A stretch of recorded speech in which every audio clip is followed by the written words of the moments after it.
You have something special. You have greatness within you.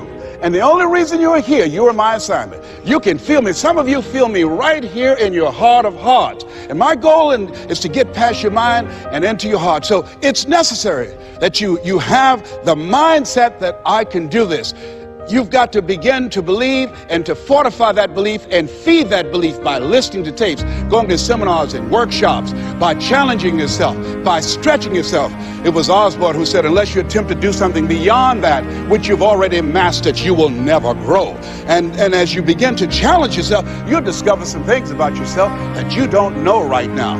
The other thing is you begin to look at yourself, look at your dreams, and begin to experiment and stepping into your greatness. One of the things that's very important, whatever goals and dreams that you have, make your move before you're ready. Price Pritchard, who's a great motivator and trainer, said, make your move before you're ready. We're instructed in life to walk by faith and not by sight. See, you want to really begin to stretch yourself. You want to become a risk taker. You want to raise the bar on yourself. Most people won't do that. See, most people engage in low life living, low risk living. Viscott said, if you're not willing to risk, you cannot grow. And if you cannot grow, you cannot become your best. And if you cannot become your best, you can't be happy.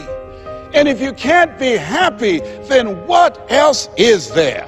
I like what Helen Keller said, life is short and unpredictable. Eat the dessert first. And so you want to begin to take some chances. You want to begin to challenge yourself and make it okay to fail and learn from your failures. Don't allow fear of failure and the allure, the attractiveness of playing it safe in life to draw you in. You can't get out of life alive. You've got to die to leave here. Other thing is you look at yourself, look at your dreams, detoxify your life, write that down. See, I think that most people never achieve their true goals in life because they're surrounded with too many toxic, negative, energy-draining people. You've got to look at the people in your life and ask yourself the question, what is this relationship doing to me? How is it impacting my life? Am I a better person? Sidney Poitier wrote a book called The Measure of a Man. In there he said, when you go for a walk with someone, something happens unconsciously.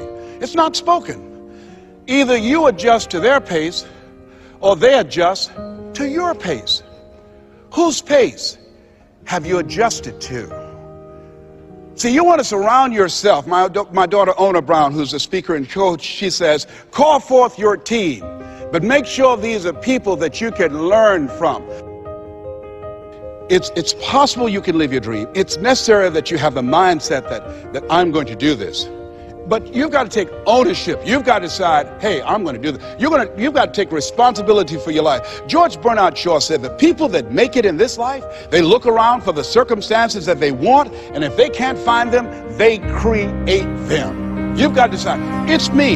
You've got to say, and say this with conviction, I expect to win. I think it's important that we say that. You know, if you ask most people, do you want to become successful? They will say yes. Took my oldest son for a walk, my namesake. You know, we always expect our children to do far more than what we do. He said, Calvin, he wants his own identity. He's Leslie Calvin Brown Jr. I stopped him, looked him in the eyes and said, do you want to be successful, son? He said, yes, sir, Dad. Very good. Let's walk, son. Walk further. Stopped him again. I said, Calvin, look me in the eyes, son. Yes, sir, Dad. Do you expect to be successful, son? And he stood there and he looked at me and his eyes got glassy. And he said, let's walk. And the reason that he said, let's walk, because my son is very bright. Of all my children, he's perhaps the smartest one. But Calvin now, over 30, Calvin now, a single parent of 2 daughters, good father. Calvin, now at this stage of his life, he's behind on his dreams. A lot of talent, a lot of abilities. Very conservative.